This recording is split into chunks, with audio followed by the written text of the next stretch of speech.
Well, good morning.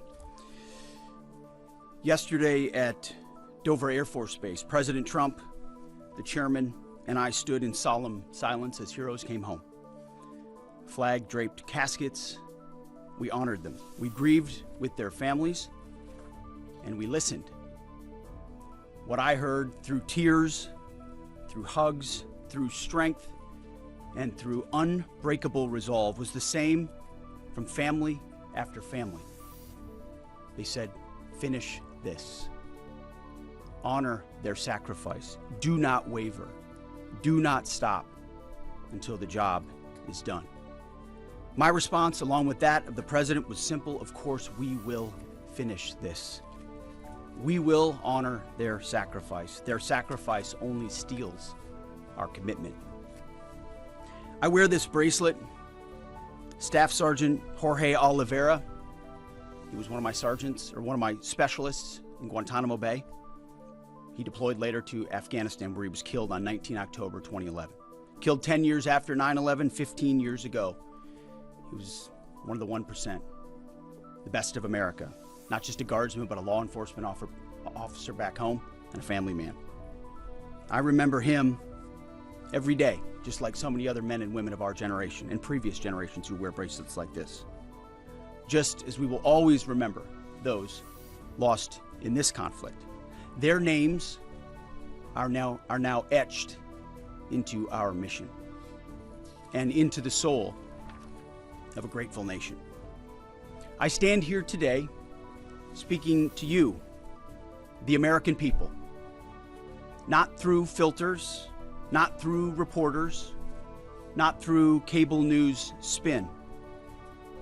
A dishonest and anti-Trump press will stop at nothing, we know this at this point, to downplay progress, amplify every cost, and call into question every step. Sadly, TDS is in their DNA. They want President Trump to fail. But you, the American people, know better. Yes, there are reporters in front of me, but they are not our audience today. It's you, the good, decent, patriotic American people. You, the hardworking, tax-paying, God-fearing American patriots. The media here, not all of it, but much of it, wants you to think, just 19 days into this conflict, that we're somehow spinning toward an endless abyss, or a forever war, or a quagmire. Nothing could be further from the truth. Hear it from me, one of hundreds of thousands who fought in Iraq and Afghanistan, who watched previous foolish politicians like Bush, Obama, and Biden squander American credibility. This is not those wars. President Trump knows better. Epic fury is different. It's laser focused. It's decisive.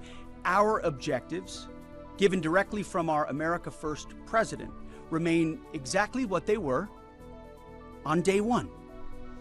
These are not the media's objectives, not Iran's objectives, not new objectives, our objectives. Unchanged, on target, and on plan. Destroy missiles, launchers, and Iran's defense industrial base so they cannot rebuild. Destroy their navy, and Iran never gets a nuclear weapon. Our objectives from day one. To the patriotic members of the press, nobody can deliver perfection in wartime. This building knows that more than anyone. But report the reality. We're winning decisively and on our terms. Iran is a vast country, and just like Hamas and their tunnels, they've poured any aid, any economic development, humanitarian aid into tunnels and rockets. That's what they did with Hamas. Iran has funneled decades of state resources, not to their people, but into missiles and drones and proxies and buried facilities. But we are hunting them down, methodically, ruthlessly, and overwhelmingly, like no other military in the world can do. And the results speak for themselves. To date, we've struck over 7,000 targets across Iran and its military infrastructure. That is not incremental. That is overwhelming force applied with precision. And again, today will be the largest strike package yet, just like yesterday was. As I've said from day one, our capabilities continue to build, Iran's continue to degrade. We're hunting and striking death and destruction from above. Iran's air defenses flattened. Iran's defense industrial base, the factories, the production lines that feed their missile and drone programs, being overwhelmingly destroyed. We've hit hundreds of their defense industrial bases directly. Their ability to manufacture new ballistic missiles has probably taken the hardest hit of all. Ballistic missile attacks against our forces, down 90% since the start of the conflict. Same with one-way attack UAVs, think kamikaze drones, down 90%. Now, the Iranians will still shoot, we know that, but they would shoot a lot more if they could, but they can't. The last job anyone in the world wants right now? Senior leader for the IRGC, or Besiege. Temp jobs, all of them. And to borrow a page from Admiral Ernest King in World War II, we've decided to share the ocean with Iran. We've given them the bottom half. We've damaged or sunk over 120 of their Navy ships, with battle damage assessments pending for many more. You see, oftentimes we have to wait a few days on battle damage assessment to get the real number. Their surface fleet is no longer a factor. Their submarines, they once had 11, are gone. Their military ports are crippled. Iran has terrorized the United States and our interests for 47 years. Their core industries, not steel or agriculture, tourism, their core industries are state-sponsored terrorism, proxy militias, underground networks, ballistic missiles, and a violent, messianic, Islamist ideology chasing some sort of apocalyptic endgame. A regime like that, refusing to abandon its nuclear ambitions, is not just a regional problem. It's a direct threat to America, to freedom, and to civilization. The world, the Middle East, our ungrateful allies in Europe, even segments of our own press, should be saying one thing to President Trump. Thank you. Thank you for the courage to stop this terror state from holding the world hostage with missiles while building or attempting to build a nuclear bomb. Thank you for doing the work of the free world. Yesterday's ceremony reminded us why we fight. Not for nation building or democracy promotion, but to crush direct threats to America, Americans, and our interests. We fight to win, and we are winning on our terms, following our objectives. My 13-year-old son popped into my office last night while I was editing these remarks. He asked about the war and the families I met at Dover. And I looked at him and I said, they died for you, son, so that your generation doesn't have to deal with a nuclear Iran. It's the truth, and they did. So to the families who said, finish this, we will. And I say the same to every American who wants peace through strength. May Almighty God continue to bless our troops in this fight. And again, to the American people, please pray for them. Every day, on bended knee, with your family, in your schools, in your churches, in the name of Jesus Christ. To the troops, keep going, and Godspeed. Over to you, Mr. Chairman. Thank you, Mr. Secretary. Ladies and gentlemen, good morning, and thank you all for being here. I also had the honor yesterday, as the Secretary said, of traveling up to Dover with the President to welcome home our 6 fallen. It was an honor and a privilege for me to be there and to say thank you to their families. And I want to mention their names this morning. From the 6th Aerial Refueling Wing out of MacDill Air Force Base, Florida, but stationed as part of an active associate unit at Birmingham, Alabama, Major Alex Klenner, John Alex Klenner, Major Ariana Savino, she was posthumously promoted from captain to major, and Technical Sergeant Ashley Pruitt, the boom operator on that crew. From the 121st Aerial Fueling Ring, Ohio Air National Guard out of Rickenbacker Air National Guard Base in Columbus, Ohio, Captain Seth Koval, Captain Curtis Anks, and now Master Sergeant Tyler Simmons, who was also promoted in the boom operator on that crew. To a person and every family member I spoke with yesterday, they all shared that their family members loved serving, they loved being part of a great team and a crew, and they loved airplanes and aviation. Our nation's tanker crews really are unsung heroes, incredible warriors who put their lives on the line so we can continue to take the fight to an enemy.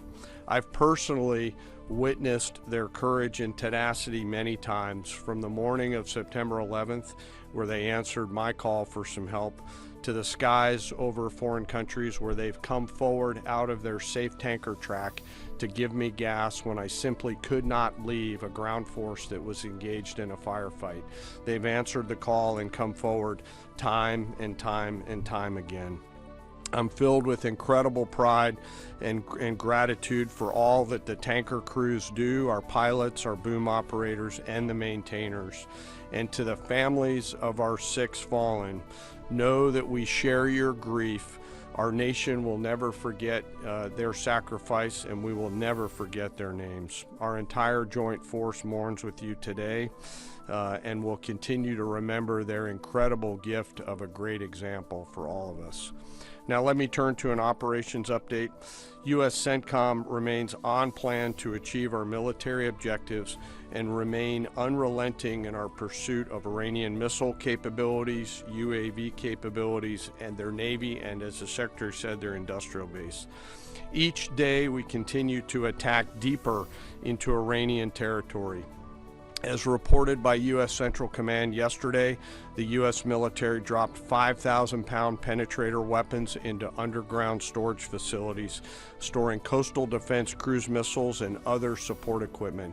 These weapons are bespokely designed to get through concrete and/or rocks and function after penetrating those barriers. We continue to hunt and kill mine storage facilities and naval ammunition depots. We continue to hunt and kill afloat assets, including more than 120 vessels and 44 mine layers, and the pressure will continue. We're flying further to the east now and penetrating deeper into Iranian airspace to hunt and kill one-way attack garrisons, destroying Iran's ability to project power outside of its borders. The A-10 Warthog is now in the fight across the southern flank and is hunting and killing fast attack watercraft in the Straits of Hormuz. In addition, AH-64 Apaches have joined the fight on the southern flank, and they continue to work on the southern side, and that includes some of our allies who are using Apaches to handle one-way attack drones. In Iraq, AH-64s have been striking against Iranian-aligned militia groups to make sure that we suppress any threat in Iraq against U.S. forces or U.S. interests. And we remain focused on pursuit of any platform that Iran could field to harm Americans or our partners. Last Friday, Admiral Cooper and the CENTCOM team conducted precision strikes against more than 90 targets on Karg Island, which included all of their military-only infrastructure, which included air defenses, naval base, mine storage, and deployment facilities. And as the Secretary mentioned, we continue to strike against Iran's defense industrial base and will continue to do so. Today I want to continue my theme of talking about members of our incredible joint force. Today I want to talk about some exceptional airmen who are engaged in the fight daily. United States Air Force, Air Force Reserve, and Air National Guard crews within our bomber force. The B-1s, B-2s, and B-52s, and the airmen on the ground who maintain and load these weapon systems. They are the backbone of America's long-range strike capability, and their contributions to Epic Fury have been decisive. Assigned to STRATCOM under Admiral Rich Correll and supported by TRANSCOM, the tanker force that we've talked about, under the command of General Randall Reed, every mission is designed to achieve overwhelming outcomes on behalf of the United States and our allies. Last weekend, I had the chance to go out and see some of our deployed bomber forces, the B-1 and B-52 crews, and I had a chance to sit down with some young aviators and maintainers and ask them, how do you feel? Tell me about your typical day. And these are crews comprised of between 2 and 5 airmen, 2 on the B-2s, 5 on the B-52s, and 4 in the B-1s out there. Some of these Americans are in their early or mid-20s, and we give them the gift of this incredible responsibility. Hundreds of thousands of pounds of aircraft, and they take off and go do our work as required.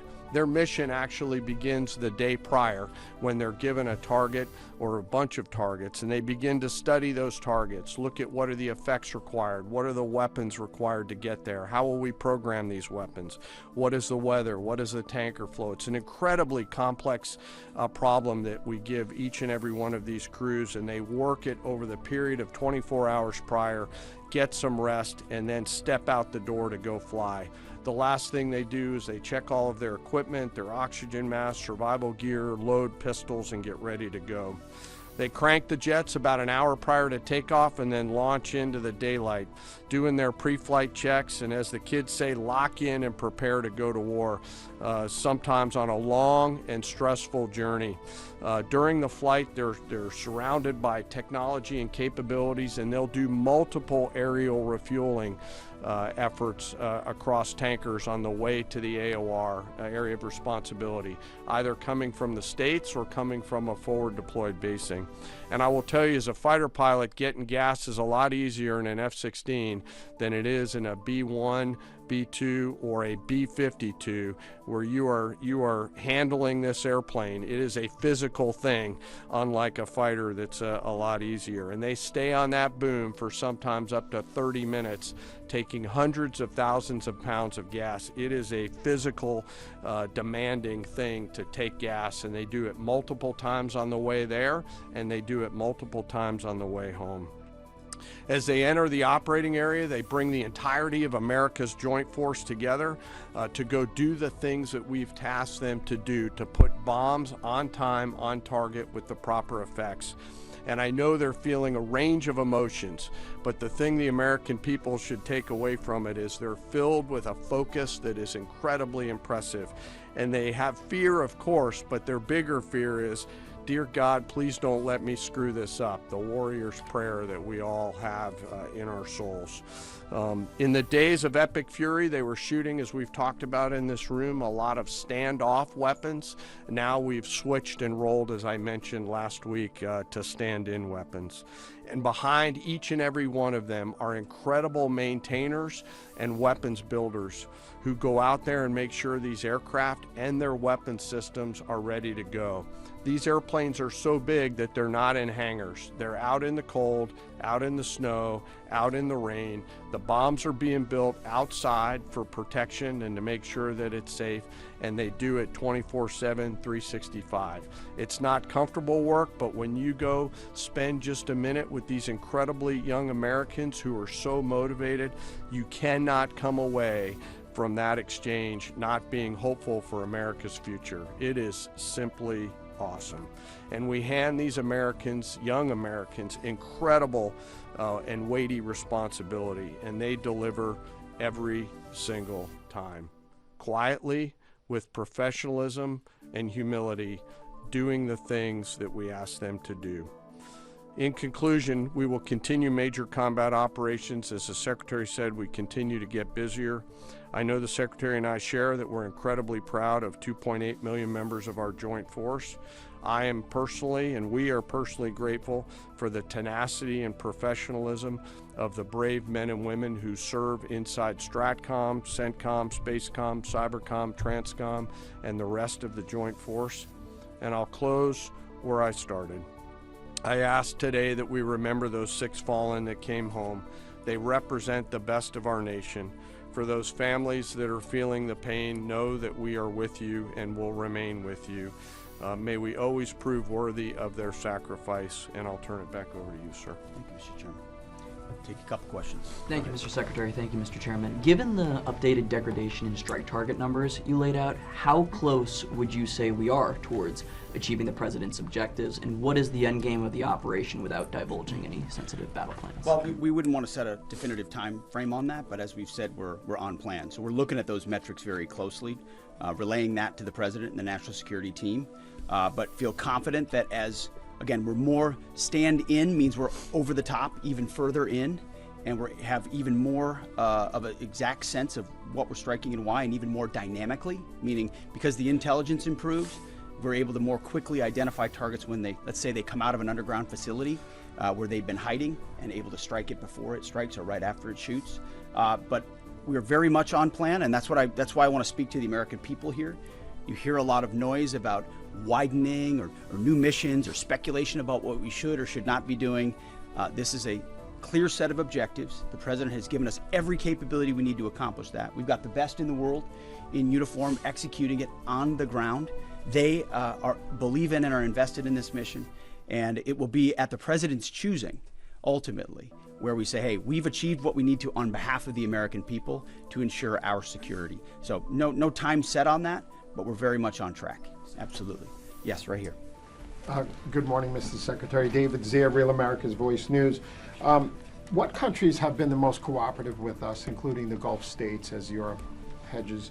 And I also wanted to ask you, the internet blackouts by the regime, it's been shut down for weeks. Is the U.S. military playing a role in fighting against the regime, blocking VPN networks and satellites and other things?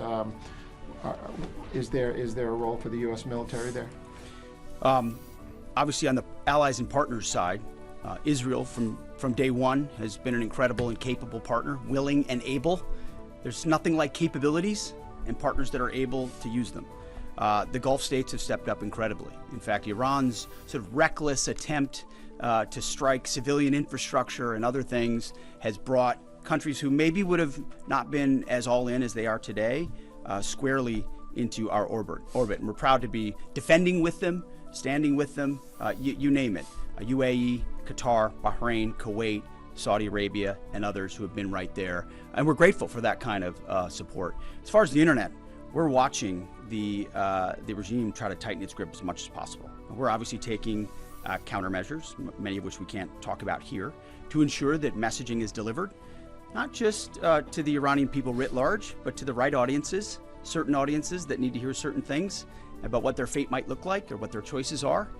So even though that regime is trying really hard to ensure the world can't see, right? They want to put out fake AI-generated images, which, by the way, sometimes our press happens to fall for, like the Abraham Lincoln on fire and turning around. These AI-generated images are meant to make it look like something's happening when the exact opposite is. So they make up fake reports and fake images to lie to their own people to try to make it. But even then, their own people can barely receive a lot of those messages and communicate because of the blackout that they've imposed upon them. But we work around that for sure.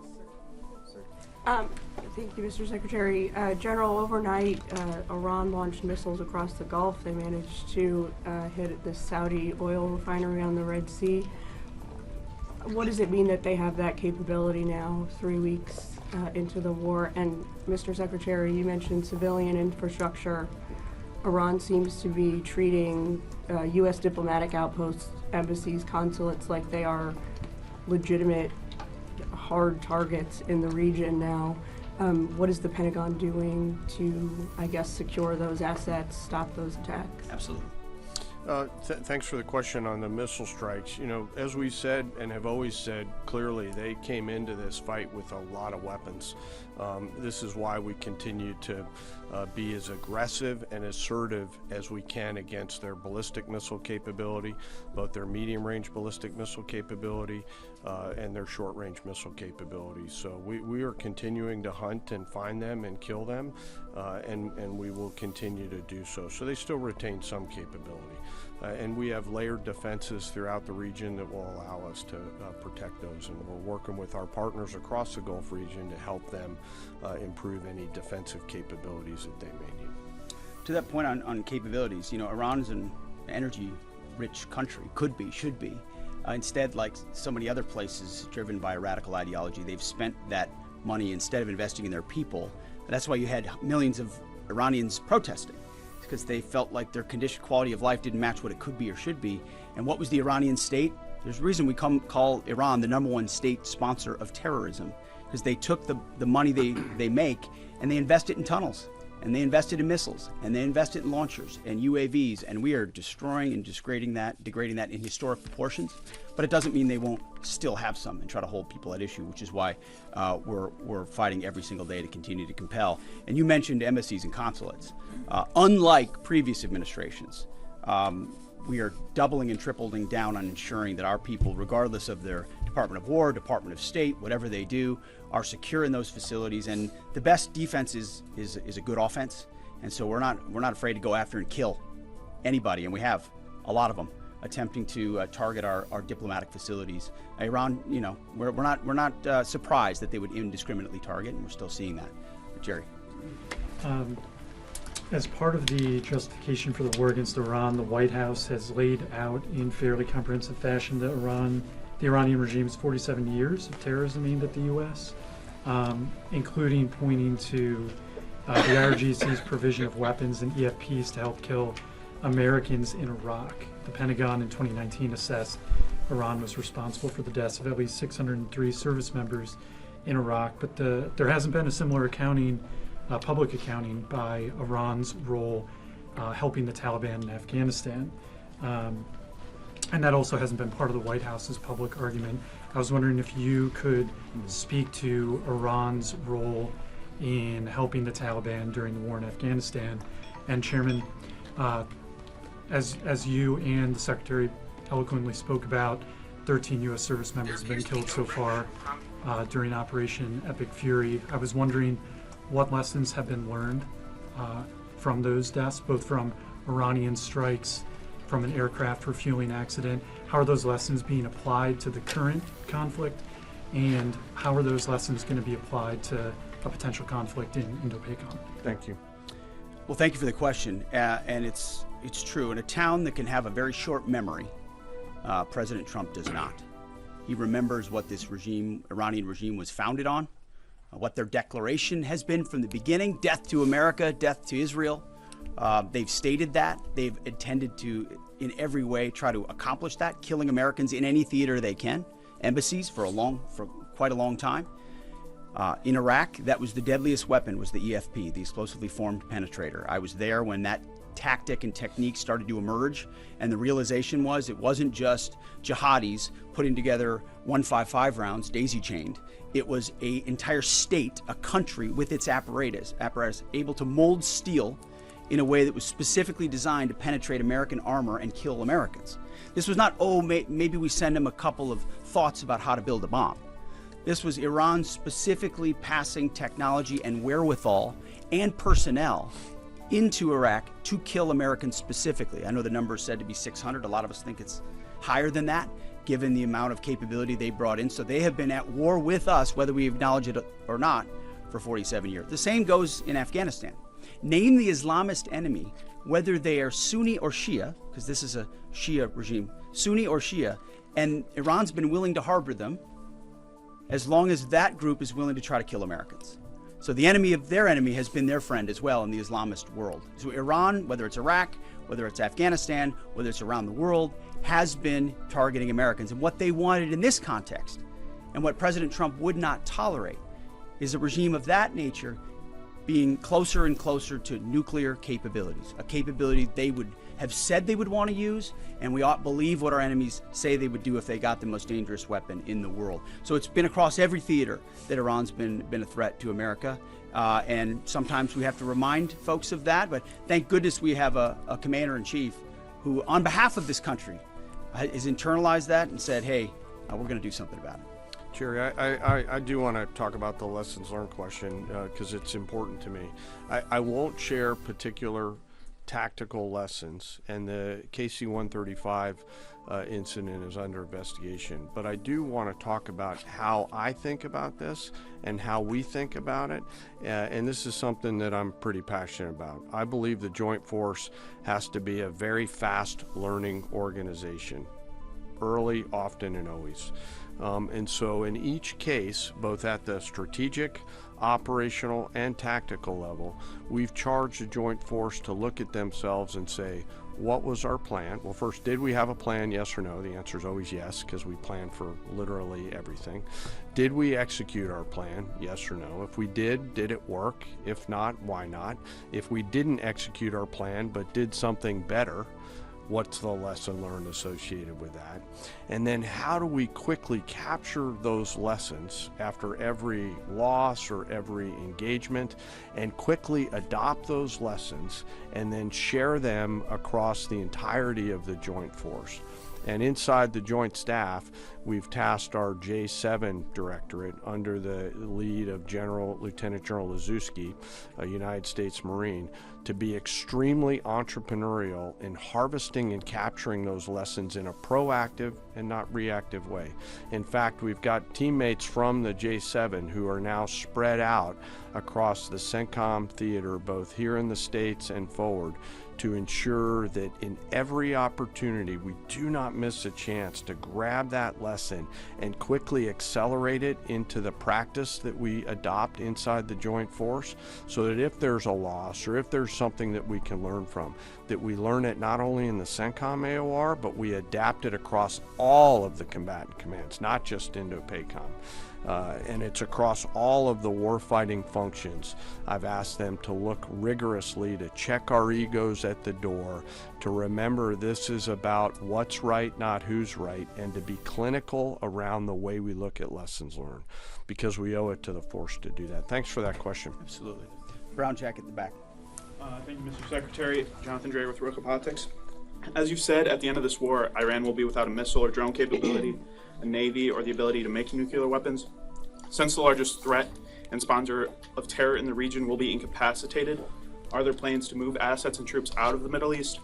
I guess in a perfect world, a year after the war has ended, what does the military presence in the Middle East look like compared to before the war? Well, I appreciate the question. I do think when you address a real threat head on, it creates new options on the other side. Right? I think what President Trump refuses to do, which too often this town does, is just sit in the status quo. Oh, nobody can do about that. They've got too much capability. What if this happens? What if that happens? He instead says, what's in the interest of the American people? It's going to take some courage. It's going to take some capabilities. We're going to have to gather some forces there in order to do it. We're not going to tell people how many or how long or what we're willing to do or what we're not willing to do. But if you do that and do that decisively, then out the other end is a recognition that it opens the aperture of what's possible. I mean, President Trump did the same thing in creating an opportunity for the Abraham Accords.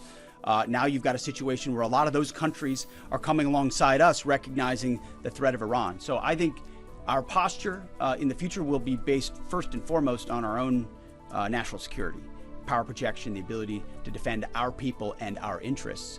But no doubt, working alongside our partners, the president will look at what makes the most sense going forward. I appreciate that question. Yes, right here. Crime, is that the policy of the U.S. military now? Thank you, Secretary Hegseth. Two questions for you. The Vice President has often emphasized that the goal of this war is to denuclearize Iran while also avoiding a larger quagmire. I know that you touched on this. I'd like you to expand on how do you do that? How do you denuclearize the country while also avoiding this, forever war? And then there was a report last night that the Pentagon asked the White House for $200 billion for Iran war supplemental. Can you confirm this, and can you explain why a package this large is necessary? Well, first of all, none of this would have been possible without Midnight Hammer, without that audacious mission with very clear goals that did obliterate their ability to enrich and the capabilities they have in those facilities. So it created the conditions for Iran to step forward and say, okay, you can reach out and touch us like that in our nuclear ambitions. You can see that we're still trying to do this. Let's make a deal. And President Trump put our two best folks on it, Steve and Jared, and they worked diligently, earnestly. I watched it to try to pursue that deal. And ultimately, I think the whole time Iran sort of said, well, we'll talk, as we build more missiles and as we build more UAVs and we create this conventional umbrella so that if we chose to, we could try to reconstitute the program. And sort of naively thinking that President Trump wouldn't do something about it. And that's why, as Secretary Rubio has said, and I've said, it's the conventional umbrella that was growing and growing and growing that was meant to protect that nuclear capability. So you had to address both what happened with Midnight Hammer and what happened with that as well. As far as $200 billion, I think that number could move, obviously. It takes money to kill bad guys. So we're going back to Congress and our folks there to ensure that we're properly funded for what's been done, for what we may have to do in the future, ensure that our ammunition everything's refilled, and not just refilled, but above and beyond. I mean, President Trump, as he said, rebuilt the military in his first term, didn't think he'd use it as dynamically in his second, but he had. So thank goodness he did that. And an investment like this is meant to say, hey, we'll replace anything that was spent. And now that we're reviving our defense industrial base and rebuilding the arsenal of freedom and cutting deals like our great deputy secretary here is doing, long lead times on exquisite munitions, we're going to be refilled faster than anyone imagined. And I think, we're also still dealing with the environment that Joe Biden created, which was depleting those stockholds and not sending them to our own military, but to Ukraine, which is every time we reach back and look at any sort of a challenge we have, it goes back to, well, send it to Ukraine. Ultimately, we think this should be these munitions are better spent in our own interests at this point, and this kind of funding bill is going to ensure that we're properly funded going forward. We'll take one more. Right here. Thank you, sir. Thank you, Mr. Chairman. Jordan Conradson with the Gateway Pundit. So with the strike yesterday on South Bar's Gasfield, if the U.S. didn't know about it or didn't approve of it, it kind of seems like a trend of Israel apparently pursuing their own objectives over U.S. objectives. I'm not sure if you agree with that, but the president has said he doesn't want to hit Iran's oil infrastructure right now. As you said, the U.S. avoided this on Park Island. Oil's nearing $120. Why are we helping Israel prosecute this war if they're going to pursue their own objectives? We hold the cards. We have objectives. Those objectives are clear. We have allies pursuing objectives as well. And the truth speaks for itself. I mean, President Trump was very clear about that. Iran has weaponized energy for decades. Israel clearly sent a warning, and POTUS has made it clear, very clear. Iran knows when you hit Karg Island and you hit military capabilities on Karg Island, which is the only thing we hit, we can hold anything at issue, anything.